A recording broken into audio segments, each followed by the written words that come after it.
Hello दोस्तों, जोहार। आप सभी को मेरे यूट्यूब चैनल फ्री स्टडी में स्वागत है। हम लोगों ने अभी तक सिलेबस, वोकैब और स्टोरी को कवर किया और आज का लास्ट स्टोरी सेशन चल रहा है, नागपुरी लोक साहित्य का होने वाला है, जिसमें कमल और केतकी का स्टोरी को कवर करेंगे। ये 2 पार्ट में होने वाली है और आज हम लोग इसका फर्स्ट पार्ट को कवर करेंगे। नेक्स्ट पार्ट अगले ही दिन आ जाएगा, तो जुड़े रहिए मेरे यूट्यूब चैनल में।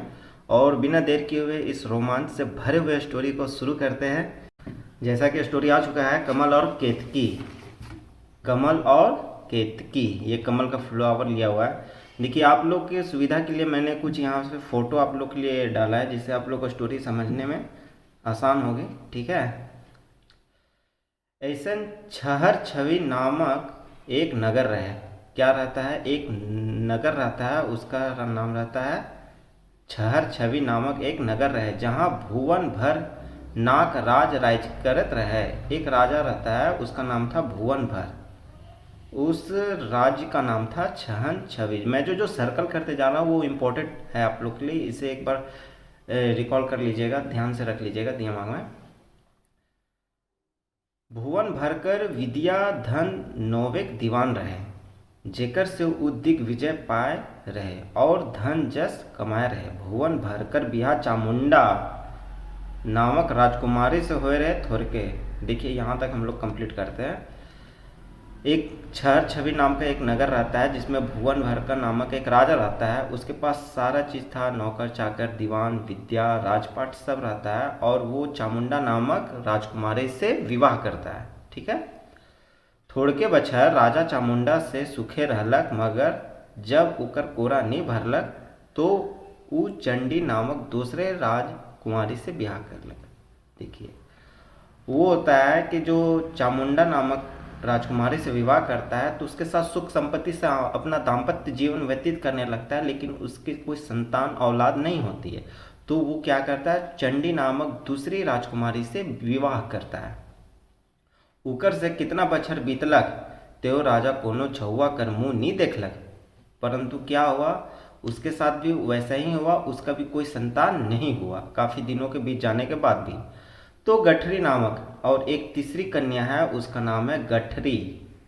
गठरी, पहला का नाम है चामुंडा, फर्स्ट, सेकेंड का है चंडी, थर्ड वन इज गठरी।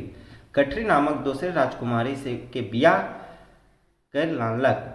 गौरी जवान रहे, सुंदर रहे, आठर उकर स्वभाव नगद रहे। वो कैसी थी? जवान थी, सुंदर थी, और उसका स्वभाव भी बहुत साफ सुथरा और अच्छी था। से राजा रीझ गेलक और उके बड़की और मंझली रानी मन ने पूरे प्यार करे लागे। तो उसका स्वभाव, उसका व्यवहार, उसका चरित्र देख के राजा उस पर काफ़ी लोभावित था, और वो बड़की और मंझली रानी से ज़्यादा उस छोटी की रानी को प्रेम करता था। ठीक है। मगर अभागा राजा लाई ओहो कोनो छुआ नहीं जन्म देलक, लेकिन अभागा था कि वो भी उस थर्ड वाली से भी उसे कोई संतान की प्राप्ति नहीं होगा। से राजा मन मार के उदास निराश हो गेलक और मने मन कहे लागलक, मर रे, हम 3 रानी रख ली, मगर एको छुआ कर मुँह देखे नहीं पार लें, से अब का करब। और इससे राजा काफ़ी चिंतित और उदास हो गया। वो कहने लगा अपने आप से कि कैसा मैं नसीब है कि मैंने 3 रानी से विवाह किया, परंतु अभी तक एक भी बाल बच्चे का, एक भी संतान का मुख देख नहीं पाया। इतना बड़का राज के छोड़ राखब, हमर धन जन जैस सब छूछा भेलक और जीवन अकारत गेलक। वो कहता है, इतना बड़ा राज मैं किसके पीछे छोड़ दूंगा, ये सारा धन वे सारा यहीं का यहीं रह जाएगा, मेरा जीवन है वो बेकार चला गया। काफ़ी उदासी में था। से राजा भुवन भर बहुत चिंता और दुख में रहते रहे, और उसके बाद वो काफ़ी चिंतित और दुख में अपना जीवन व्यतीत करने लगा और रहने लगा। एक दिन महल में कने ले एक साधु पहुँचलक। और देखिए, एक बार क्या होता है, किसी दिन एक साधु उस महल में आता है, जैसा फिगर नंबर 2 में आप लोग के लिए दिया हुआ है, ये है। ठीक है। देखिए, राजा और रानी हरमन उके से भेंट करे निकलक और उके गोड़ लागल। साधु मन के आशीष देलक और कहलक, नीके रहो और जुग जुग जियो। और राजा रानी उससे भेंट करने के लिए निकले और उसके पैर छू के प्रणाम किए। साधु से आशीर्वाद देता है कि खुश रहो और जुग जुग जियो। राजा जवाब देलक, जोगीराज रौरे हमरे के निके रहे और जुग जुग जिए कर आशीष देते ही हमने सुख आही मगर जुग जुग जिए कर का मोल। राजा बोलता है उस साधु महात्मा को कि आपने तो मुझे खुश रहने और जुग जुग जीने का आशीष तो दे दिया, लेकिन हम खुशी तो है लेकिन जिए तो किसके लिए जिए, मेरे जीने का क्या महत्व है, क्या मोल रह गया है, क्योंकि उसे कोई संतान की प्राप्ति नहीं थी। हमर और दसों दिशा अंधार काहे कि हमर एको छुआ नहीं, हमारे लिए तो सारा दिशा अंधार है, पूरा अंधकार में जीवन है मेरा, क्योंकि हमारा एक भी संतान नहीं है। जोगीराज के राजा रानी मन के ऊपर शोक लागलक। वो काफ़ी उस बात को सुनकर, वो भी राजा साधु भी था, वो चिंतित हुआ, बेचैन हुआ। वो एक गोड़ पटलक, चुटकी बजालक, मंत्र बोलक और चिमटाइट के चटकालक तो एक अम्बा फर भूमि गिरलक। तब साधु क्या करता है, एक पाँव को अपने जमीन में पटकता है, चुटकी बजाता है और मंत्र कुछ बोल के चिमटाता है, मतलब चुटकी बजाते हुए बोलता है, तो अचानक एक आम का फल उसके पास गिरता है, जैसा ये फिगर नंबर 3 में दिखाया गया है। ये एक आम फल है जो साधु के पास और राजा के बीच में यहाँ पे गिर जाता है। ठीक है, वो अम्बा के बिचलक राजा के देलक और कहलक ई अम्बा के लाड़ सुना तीनों रानी बांट के खावो। और वो बोलता है साधु उस आम को देते हुए कि इस आम को तुम लोग तीनों साधु अपने तीनों महारानियों को, तीनों रानियों को बांट के खिला देना। ठीक है, आगे की ओर पढ़ते हैं। राजा रानी मन बड़े खुश भैले और जोगी कर खूब मांस मर्यादा करेल और दान दक्षिणा देले।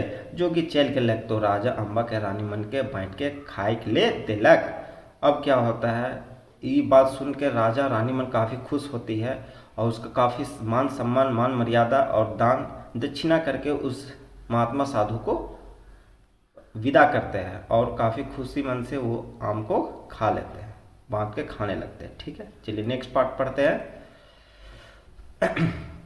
बड़की रानी झोंकलक और सैतीन मन के कहलक एखन एके जोग गाय के राख दे, पीछे हमने तीनों एके बांट खावा।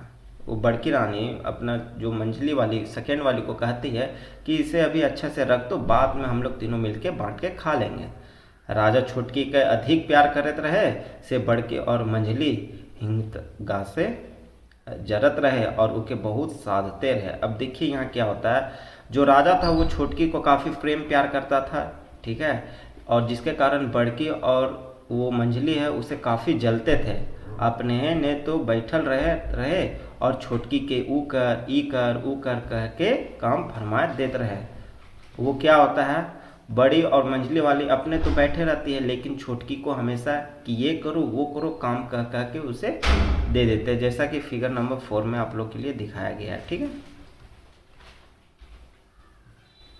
मगर बेचारे निकटुमात रहे, आठर उमनक और हाल सब बात पूरा करत रहे से उमन छोटकी के एक काम अरहायल देत रहे और हिने उमन अम्बा के दुए झन झोइल खाले। छोटकी लाए एगो चनौआ नहीं राख ले, पीछे छोटकी आलक तो उमन बहाना करे कहले हाय रे तोके तो यहाँ में एकदम भुलाए गेली। देखिए यहाँ पे क्या होता है, छोटकी बेचारे सादा सुधा थी, वो साफ सुथरा स्वभाव की थी, काफ़ी अच्छे स्वभाव की थी। तो वो क्या करती थी कि कुछ नहीं, उन लोग जो उनकी बड़ी दीदी जो काम देती थी उसे वो अच्छे मन से करती थी। और एक दिन क्या हुआ कि वो लोग है कि उसे काम में फंसा दे और अपने दोनों मिलके उस आम को अच्छे से पका उका के खा ली। अम्बा के तो हमने खाए दे ली। अच्छा, और वो कहती है जब वो छोटी वाली पहुंचती है तो कहती है अरे हम लोग तो चालाकी से वो तो बोलती कि मैं तो भूल गई और हम लोग दोनों तो खा लिए, मैं तो भूल गई कि तुम्हारे लिए भी आम रखना है। ठीक है, अम्बा के तो हमने खाए दे ली। अच्छा, दूसरे धाव जोगी आवे और अम्बा दे होले तो एकला खाओ। और वो दोनों बड़ी दीदियाँ बड़की और मंझली क्या कहती कि हम लोग तो आम खा गए। अच्छा कोई बात नहीं, जब दूसरी बार वो जोगी आएगा तो तुम आम को अकेले ही खाना। ठीक है, छोटकी कहलक बेस करला। मगर वो अम्बा कर चौका और आँठू तो कहाँ ओहे।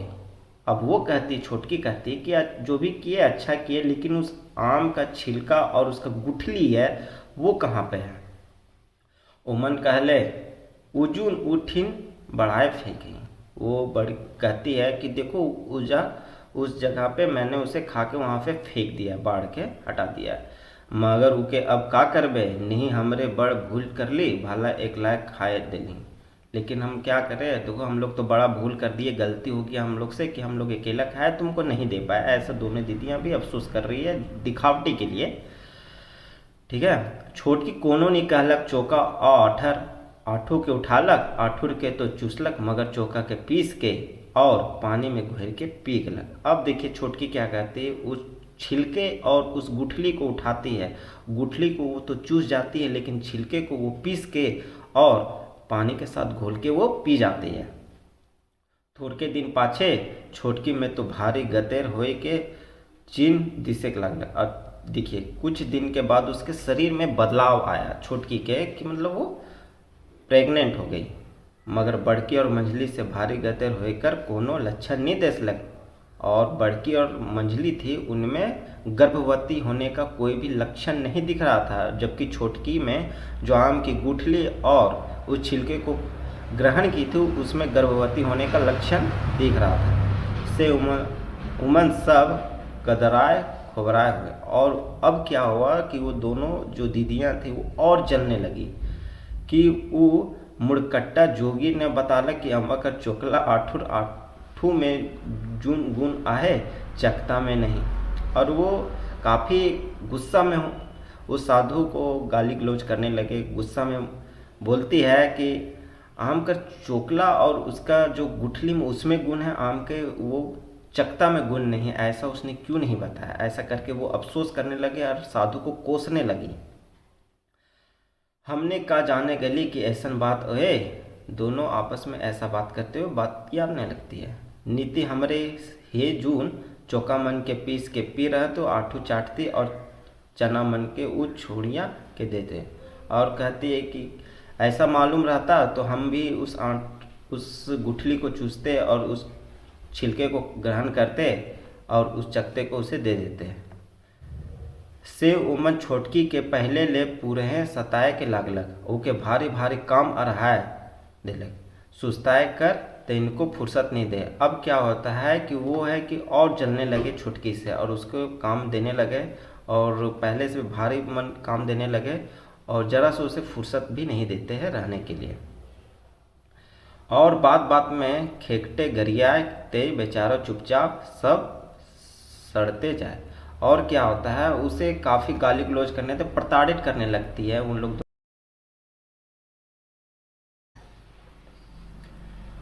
ऐसा होते होते 9 महीना बीत गया, और इस तरह होते होते कितना 9 महीना बीत जाता है। आठर छोटकी कर छूटा होए के दिन आलक, एक बिहाने राजा शिकार खेलक, लय बन जाय के सपरलक। आठर सेनापतिहार से घोड़ा ओकर फलंगबो करलक कि केठ कुद आय के बतालक कि छोटकी के अपन दुख शुरू होए, आठर ऊपर सूती घर में पहुँचाए जाए। अब क्या होता है, 9 महीना बीत जाता है तो छोटकी को बच्चे का जन्म देने का समय आ जाता है। और इसी के दौरान एक राजा, वो राजा था, वो अपने सहपाठियों सेनापतियों के साथ शिकार करने के लिए घोड़े के ऊपर चढ़ता है। तो उसी तरह उसी के बीच में उसे संदेशा मिलता है कि छोटकी बच्चे को जन्म देने के लिए उसका पीड़ा शुरू हो गई है। तो प्रसूति को वो उसके घर में पहुंचा देने के लिए कहता है राजा उस आदमी को, ठीक है, जो उसे संदेशा देता है। नेक्स्ट की ओर पढ़ते हैं। राजा कहलक, अरे ऐसन बात आहे, आठर हमने के शिकार लाए निकल चुके ही, अब हम संगी संगा खामन के का तेर घुमा दे। अब वो राजा बोलता है, अब तो हम लोग अपने सहपाठियों के साथियों के साथ घोड़ा में बैठ के शिकार करने के लिए निकल गए हैं। अब हम लोग अपने सखी को संगे को जो साथ में है उन लोग को कैसे घुमाएं। ठीक है, ये राजा कहता है। से जाए के बड़की और मंझली रानी मन के कह देवी कि उमन छोटकी कर बेच सेवा जतन करा के, और बेटा छुआ जे होले सोना कर घंटा बजवाए। आठर बेटी छुआ होले रूपर कर घंटा बजाए, घंटा सुन के हम घुर आवह। और वो संदेशा क्या बजाता है कि जो बड़ी वाली रानी और मंझली वाली रानी है उसको बोलो कि वो छोटकी का अच्छे से सेवा करे, और अगर वो पुत्र होता है तो सोने का घंटा बजवाएगी, और अगर पुत्री होती है, बच्ची का जन्म होता है, तो वो चांदी का घंटा को बजवा देगा। ये आवाज़ सुनकर मैं वापस आ जाऊंगा। देखिए ये इंपॉर्टेंट क्वेश्चन है, ठीक है। रूपा का घंटा और एक होता है सोना का घंटा। वो पूछा जा सकता है एग्जाम में कि पुत्र के लिए कौन सा घंटा बजाने के लिए बोला था और पुत्री के लिए कौन सा घंटा, ठीक है। राजा शिकार खेले चल गेलक, इन्हें छोटकी कर दुख बढ़त गेलक। और राजा इस तरह बोल के वो शिकार खेलने के लिए चला गया, और इसी बीच में छोटकी का जो प्रसव का समय था वो और नज़दीक आने लगा, जिससे उसका दुख भी और बढ़ने लगा। राजा कर हुक्म सुन के बड़की और मंझली उके देखे आलय आठर कहले, ए रे के तो के अलपट बांध दे भोले, पूरे कसीट ना सहवे। और वो दोनों बड़की और मंझली है, राजा को हुक्म पाके उस छोटी वाली रानी के पास जाती है और कहती है कि तुमको हम बांध देते हैं अच्छे से, जिससे तुमको कष्ट, बच्चे को जन्म देने में कष्ट नहीं होगा, ठीक है। से उमन उके उलपट बांध दिले, और क्या कहता है, उसे अच्छे से बांध देता है। तले उस सुंदर सुंदर जवा छुआ जन्म मालक, और क्या होता है उसके बाद वो एक सुंदर सुंदर छुआ बच्चे को जन्म देती है। एक बेटा छुआ और एक बेटी छुआ, और क्या देती, वो दो बच्चों को जन्म देती है, एक पुत्र और एक पुत्री, ठीक है। छुआ जन्माए के पाछू बेहोश हो जा रहे हैं, और जैसे ही बच्चे को जन्म देती है वो छोटी वाली रानी है वो बेहोश हो जाती है, जैसा ये फिगर में आप लोग के सुविधा के लिए मैंने दिखाया है, ठीक है। सो दुइयो रानी छुआ मन के छठवा मन के चुराए के कुम्हार कर गड्ढा में फेंक दिले। अब क्या कहती है, वो दोनों बड़ी वाली और मंझली वाली, जब वो छोटी वाली बच्चे को जन्म दे के बेहोश हो जाती है तो दोनों बच्चे को उठा कर ले जाती है, और कुम्हार बगल में कुम्हार का घर है, उसी के बगल में गड्ढा है, वहां पे उसे फेंक देती है, ठीक है। और एक ठुटकी बढ़नी, मतलब एक जो झाड़ू है वो टूटा हुआ झाड़ू थोड़ा सा, और निझल लुआठी, लुआठी मतलब होता है डंडा, वो भी आधा जला हुआ ऐसा डंडा लाइन के आगे रख देला। और ये जैसे फिगर में आप लोग के लिए दिखाया गया है, एक झाड़ू है, एक जला हुआ डंडा मान लो इसको, ये इस छोटी वाली रानी जो बेहोश पड़ी हुई है उसके सामने रख दिया गया है, ठीक है।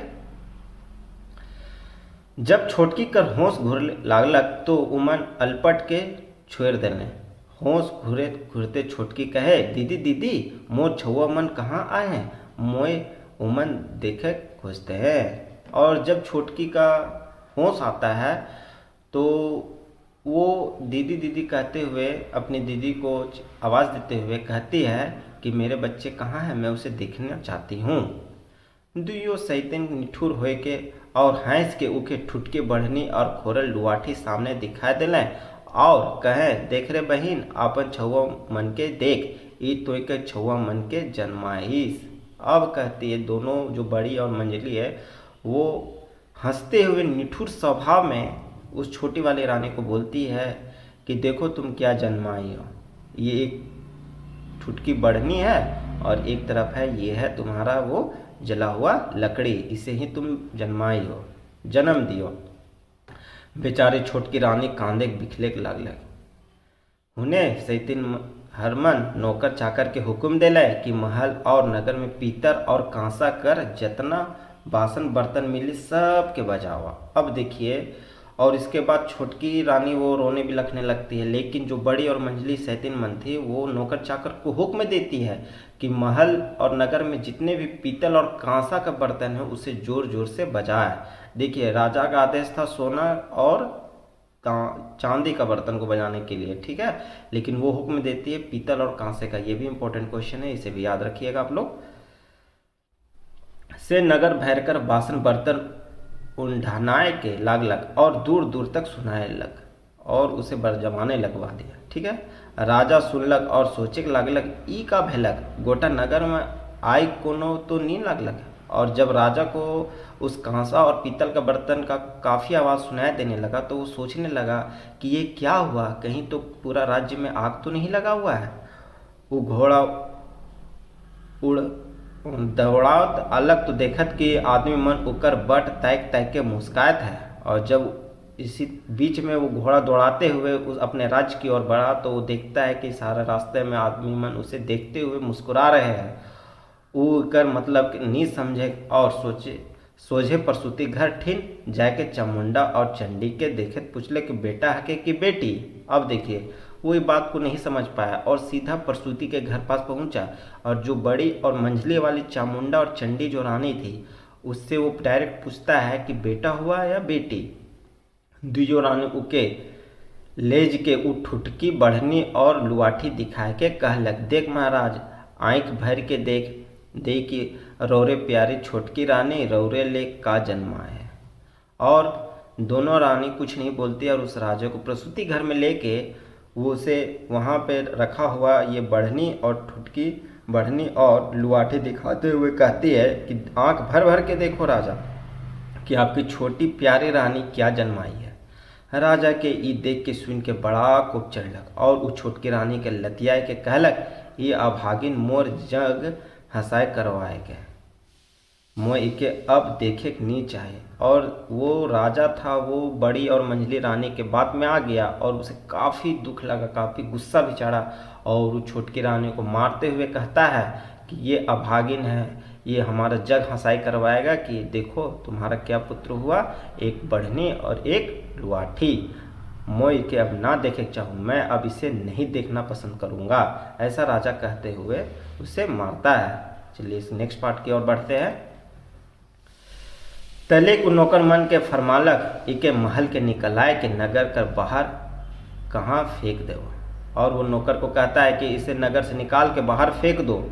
ठीक है, नौकर मन उके नगर ले बाहर एक पोरा मचान रहे, देखिए पोरा मचान रहे जहाँ पहुँचा दिले। और नौकर मन है उस छोटी वाली रानी को नगर के बाहर ले जाता है और पोरा मचान होता है पुआल का, जो गांव में मचान बनाया जाता है पुआल का रहता है, जिसे मवेशी लोग खाते हैं। ठीक है, उसके पास वहाँ पे छोड़ देता है। पोरा मचान कर मालिक उके अपन घर लानलक और घरनी हर उकर सेवा करे लागलक। और जो उस पुआल का मकान का मालिक रहता है वो उसे लेके अपने घर लेके जाता है और उसकी सेवा करने लगता है। रानी कहसट और फिकिर में बेहाल रहे, मगर ईद सोच के धीरज करलक कि ई होए के नहीं पारे कि मोर एक ठुटकी बढ़नी और खोरल लुआठी के जन्म देलो से जरूर एकरों में सैतीन मन कोनो चाल आहे। अब देखिए रानी तो काफ़ी कष्ट में थी, वो यही सोच रही थी और धीरज बैठा रही थी कि मैं ये कैसे हो सकता है कि मैं एक ठुटनी बढ़नी और खोरल लुआठी को जन्म दूंगी, इसमें जरूर ही सैतीन मन दोनों दीदियों का हाथ होगा। राजाओं उमनक बात के पतियाए ले लें, मगर भगवान कोनो दिन मोर न्याय करब और मोर अपजस के हर लेवें। और वो कहती है राजा भी उन लोग की बात में आ गया, लेकिन कोई बात नहीं, भगवान सब देख रहे हैं, वो एक दिन जरूर हमें न्याय करेंगे और हमारे सारी विपदा को हर लेंगे। से दिन कुम्हार कुम्हारिन माटी कोड़े गलाए, और उसी दिन क्या होता है, कुम्हार और कुम्हारिन वो माटी का यूज करते हैं, उसको माटी लाने की जरूरत पड़ा और वो माटी कोड़ने के लिए लाने के लिए गए। तो देखते हैं कि उमनक माटी गाड़ में द्विछन बालक छुआ फेंके आए और कामते हैं। तो वो दोनों क्या देखता है कि उसमें एक दो बच्चे हैं जो रो रहे हैं। ठीक है, जैसा ये फोटो में आप लोग के लिए सुविधा के लिए दिया हूँ। ठीक है, वो बच्चे हैं। उमना के बड़ा दया लागलक और कुम्हारिन कहलक, कौन अभागिन जनी ऐसा सुंदर छुओ मन के यहाँ फेंक दे है। और कुम्हारिन को काफ़ी दया लगता है और वो बोलती हुई है कि कौन ऐसा अभागी है, अभागन है जो अब इतना सुंदर बच्चे को जन्म देके इस गड्ढे में फेंक दिया है। का जानी हमर छुआ पुत नइखे से ले भगवान इमन के हमरे के दंत है से हमरे इमन के ले जाब और पोसब।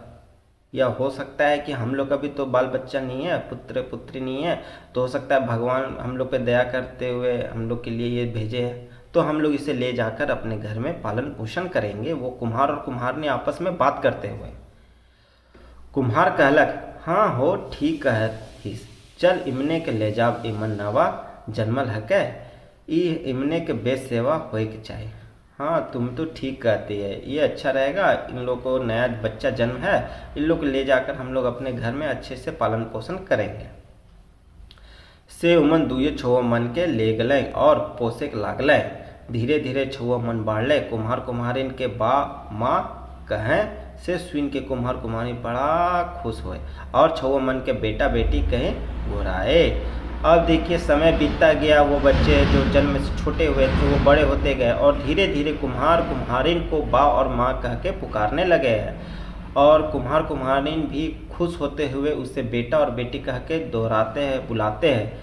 और ये सब सुन के उन लोग बड़ा गदगद और खुश होते हुए रहते हैं। जब छुआ मन चले फिरे लागलक तो कुम्हार छोड़ा ले एक ठो काट कर घोड़ा बनाए देलक। और देखिए जब दोनों बच्चे बढ़ने लगे और जब चलने फिरने लगे तो वो कुम्हार है वो बच्चे के लिए, लड़के के लिए एक काठ का घोड़ा, लकड़ी का घोड़ा है वो बना देता है। ठीक है, बनाया दे। देखिए ये लकड़ी का घोड़ा है जो लड़के के लिए है, बनाया गया है। ठीक है, समझ रहे हो।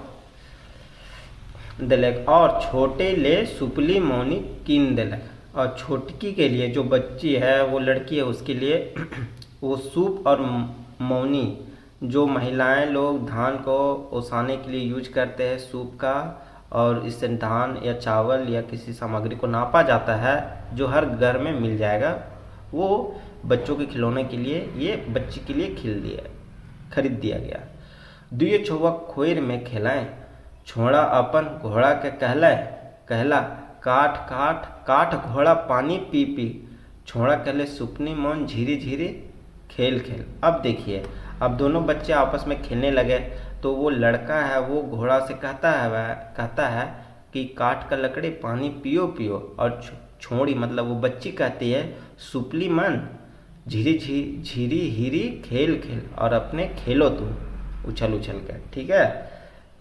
नगर ठीन पदुम सर नाम कैर के एक सुंदर और बड़का पोखर है। देखिए, और नगर के पास ही एक पदुम सर नाव, देखिए ये पदुम सर नामक एक क्या रहता है, बड़ा सा तालाब रहता है, पोखरा रहता है जिसको तालाब कहते हैं। नगर के पास है, उस तालाब का नाम है पदुम सर। इंपॉर्टेंट है ये। ठीक है। एक एक धाव रानीमन जहाँ नहाए के जात रहे, और उसी जहाँ एक एक करके रानीमन आती और स्नान करती थी। एक दिन उमक नहाए के महल घूरत रहे तो देखते हैं दुइयो छुआ खोर में खेलते हैं। छोड़ा कहे घोड़ा पानी पी पी, और बहिनहर कहे सुपली मोनी हिरी हिरी खेल खेल। अब वो एक बार होता है कि रानी स्नान करके जब महल की ओर जा रही है तो वो देखती है कि दो बच्चे खेल रहे हैं, जिसमें लड़का कहता है कि काठ घोड़ा पानी पियो पियो, और जो बहन रहती है उसकी वो कहती सुपली मन हीरी हीरी खेल खेल। ठीक है। रानी मन सुनलक और हंस के कहे काठ घोड़ा पानी पी पी। और रानी इस बात को सुनता है और कहता है कि क्या काठ का लकड़ी पानी पीता है, और सुपली मन झीरी झीरी हीरी खेलता है, क्या खेल सकता है। और इसी तरह इसका पार्ट 1 को आज हम लोग यहीं पे एंड करते हैं। तो कैसा लगा ये स्टोरी अभी तक, वो आप लोग ज़रूर से एक बार फिर से देख ले। ये लंबा स्टोरी, इसको नेक्स्ट में हम लोग पार्ट 2 में पूरा कंप्लीट कवर करेंगे।